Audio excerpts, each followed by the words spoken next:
Cornell. Happy. Happy. Alright. Yeah, that's what's up.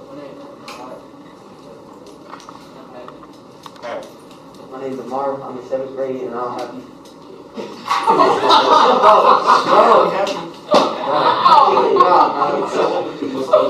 What's so funny? They do this every time. So let me, before we move on, I don't want you all to lose the value of what's going on here right now. Okay, I know y'all doing probably what y'all do when y'all go to class, which is a whole nother conversation. But moments like these, don't waste these. When do you ever go into a space like this and you got brothers that come in from outside of school to be in here just for a few minutes? Okay? We got to get y'all back to the mindset that it's for the brotherhood to come together like this. For you got OGs in here. You know what I mean? I'm sure I'm not the oldest in here, right? I'm not the oldest. 65. I'm clearly not the oldest. Definitely ain't the oldest. Okay? And when there are people who are older than me in the room, I am humble. Respect. I want to honor them. I want them to know that if we never say one word to each other, I want them to know I revere you, I love you, I honor you. Because 65, that's almost twice my age. So whatever 65 got to say, we need to, hey y'all, hey, once we sit down, let's take this seriously. We can joke and laugh and play, because that's what we do, have a good time. But y'all, how it's emotional conversation. You know, everybody happy. I mean, now, we'll say this.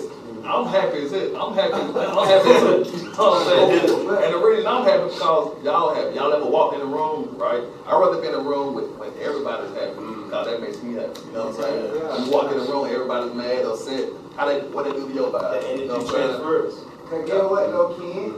My boy was angry last week, and he was angry last week. But they happy this week. That's good. That's a good job. I want to start doing pre-tests. Okay, first. My name is Jeremiah, 6th grade. Proud. Come on. So I'm Mr. Ken, and not only am I happy, I'm definitely excited as well, right? Excited to be in the room. It's been a minute since I've been in school with a bunch of young men that, not only young men, but y'all the same age as my son, right? I got a son that's 14 years old in 8th grade, right? So I'm definitely excited. Not only that, when I was y'all age at 14 years old, y'all know what I was doing? I wasn't in the classroom like I should be, right? At 14, I was getting ready to be a dad at 14. Wow. So at y'all age, about to get ready to have a baby. You know what I'm saying? So while y'all got this time, while y'all got this opportunity to be in the room, y'all take advantage of it. While y'all young and can do what you want to do, take advantage of it. When I was 14, 15, I couldn't do what y'all doing. I didn't have the patience, the energy to sit in the room. I was trying to figure out how to make some money to take care of my daughter when I was 14 years old, right? I didn't have men like this that came to me and talked to me, that even showed me a way, showed me how to make some money, that even sat down and talked to me. I had to figure out how to be a man on my own, and I was figuring it out. At the same time, while being a teenager, while being y'all age, right? But it's people like this right here that give us that help, that come in and talk to y'all. They give you the experience that they went through, so y'all don't have to go through it, right? When we say like, sit up, listen, we telling y'all for a reason. We know what happens when you don't listen, when you don't pay attention, when you don't sit in rooms like this, right? That's good. And y'all got thoughts behind that? And y'all young men got any thoughts behind that? Anybody? Not really? Oh, yes, sir. My name is Tracy. I'm 57 years old, and I'm extremely grateful that my boss allowed me to take the opportunity to come and participate in this. Extremely grateful. Thanks very much. That's a good word. Grateful. I'm Keith Lewis. I don't know if I know any of y'all, but I'm the founder of this organization along with Jermaine. Basically, guys, I feel grateful as well, but I feel kind of like confused because I don't know how I'm going to help y'all every day and make sure that y'all actually take advantage of the things that we work so hard to give you all. So for the most part, I'm grateful for the opportunity to be here. but I'm confused as hell because I don't know what I can say or do to make y'all young men actually care for how much that people like myself and these brothers here care about you guys. So, you know, I think the main thing we want to gain out of this is knowing how to tap into your feelings. You know, a lot of us just walk through this thing numb, guys, and we just walk around won't know shit until it's time to know everything. And then as soon as it's time to actually implement, we're back to not knowing shit again. So we want to make sure you guys are clear on where you're going, at least from our understanding. You know, I'm not here to talk down to any of you guys because, you know, my story is like Ken. I was thugging all through school, put out every year, K through 12. You know, by the time I was 21, I had been shot twice. So I'm not here to talk to you guys from this, you know, pretty story. But I am here to talk to y'all from the lens of a brother who's, you know, changed his life a lot. And I had a lot of men around me, so I heard from brothers who don't have men around them like Ken, so when he was a younger person.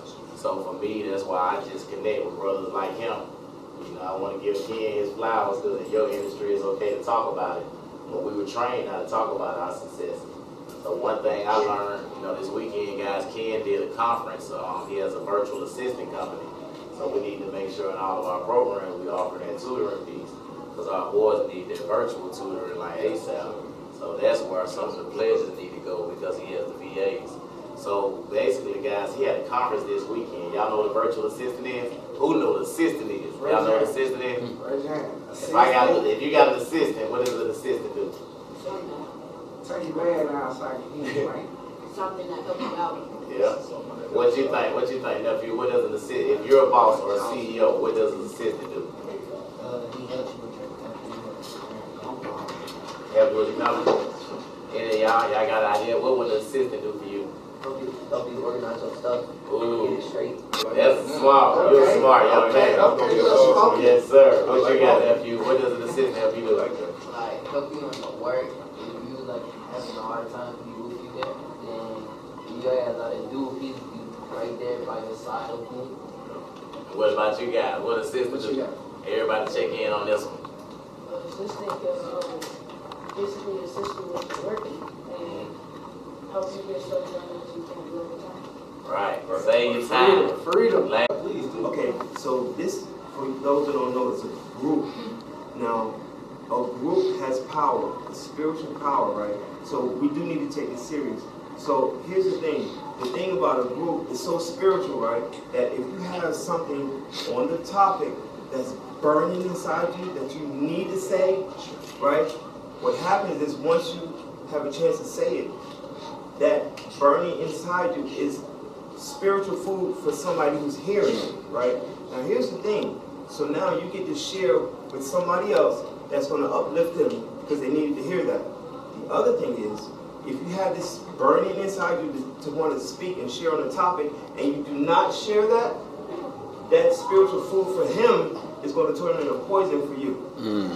So this live in the richest country that ever exists. America is the richest country. You can be whatever you want to be. You know what I do for a living? I make $500 a day when I get up at 12 o'clock in the afternoon. Why? Because it's the best company in the world right there. He built decks, fences, floors. He can make $1,000 a day. He got a skill. My skill is training boxing. I leave from here and go teach $20 an hour, 5 guys. Add that, that's $100 an hour. What I'm doing, I just do this training boxing. I'm a skillful man. I'm a singer. I'm a writer. My son is Euro Daddy. He got a song with Little Baby, Ghana, Little Baby, T.I., the guy with the red dreadlocks, what's his name, Future. This is my son. I just got finished talking to him. He was going to come with us. Ain't nothing too hard for you. What you want to be? Let me say this. Can I say this? Let me tell y'all something right now. You listen to me.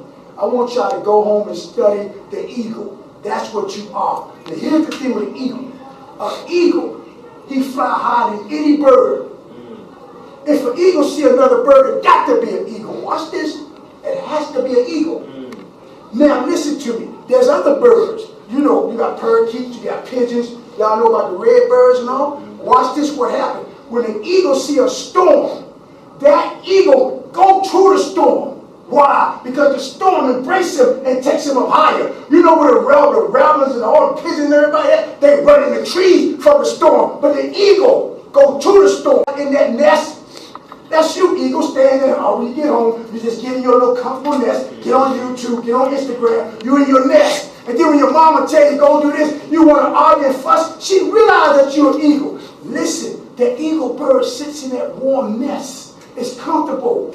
The mother and father have to get sticker bras to make it uncomfortable. The bird can't sit in the nest. You know what that bird do? That bird gets out the nest because it's uncomfortable. When it get out the nest, it realizes he's the biggest bird. He's the king of the world.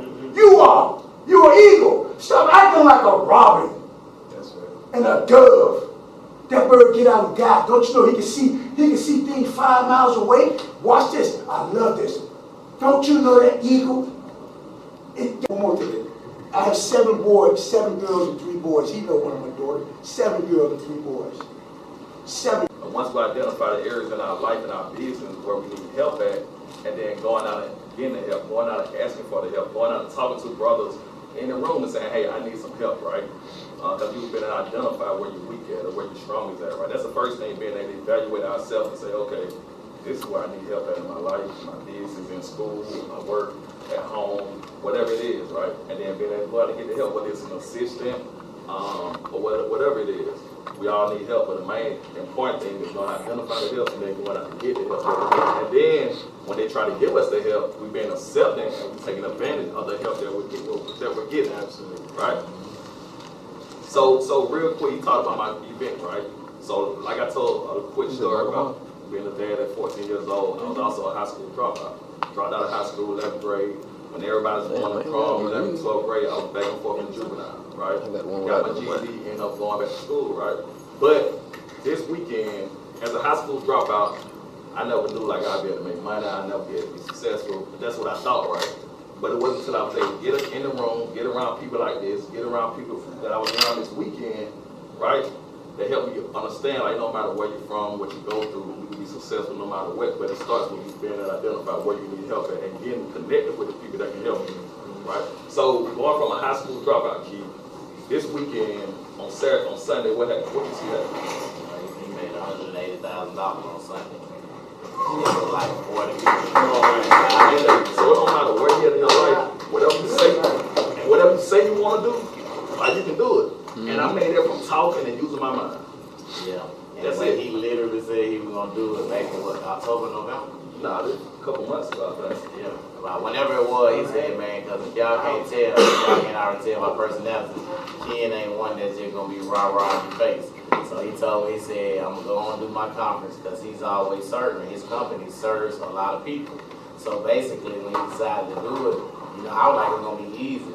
And I actually met my girlfriend through Ken. That's the importance of relationships, because I got a lot of thought. So when you know for yourself, the first thing is effort. Because I know my son feel like that at times. You know what I'm saying? He's 16.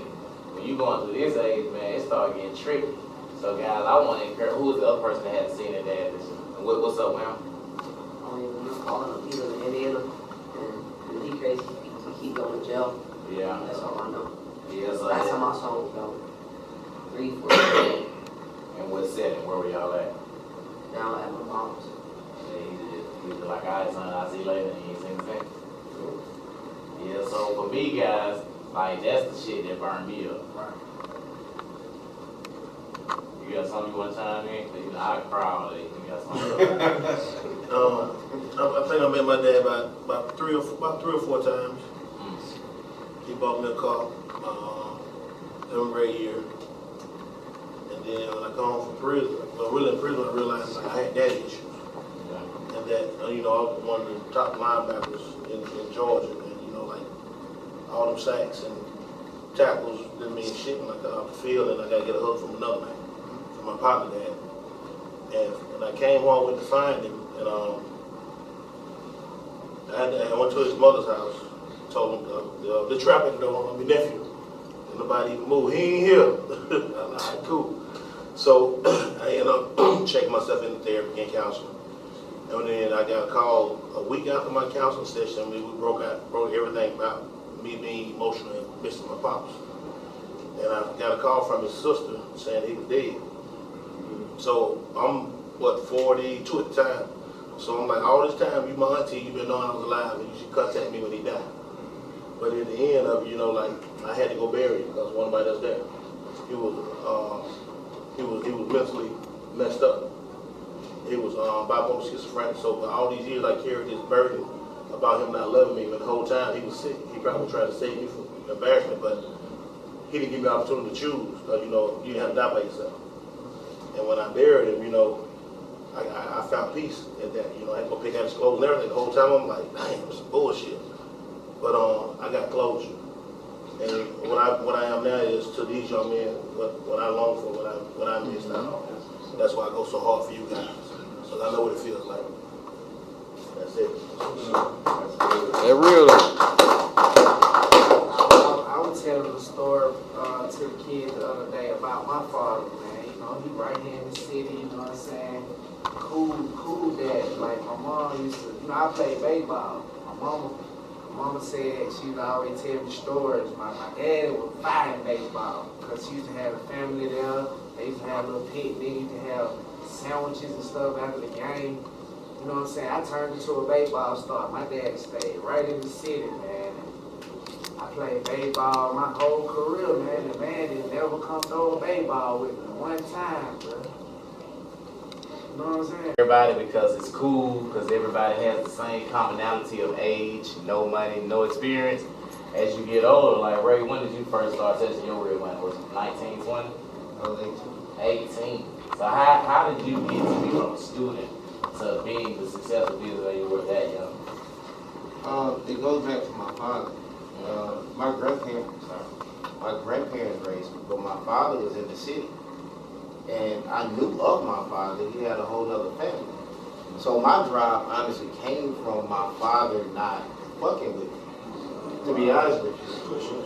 But the funny thing about life, I think, come back around is he's doing 25 years in the federal penitentiary, and who's the only one putting money on his books every month? It's me. So, you know, you guys that don't have fathers that's around, you know, you never know what's going on with him.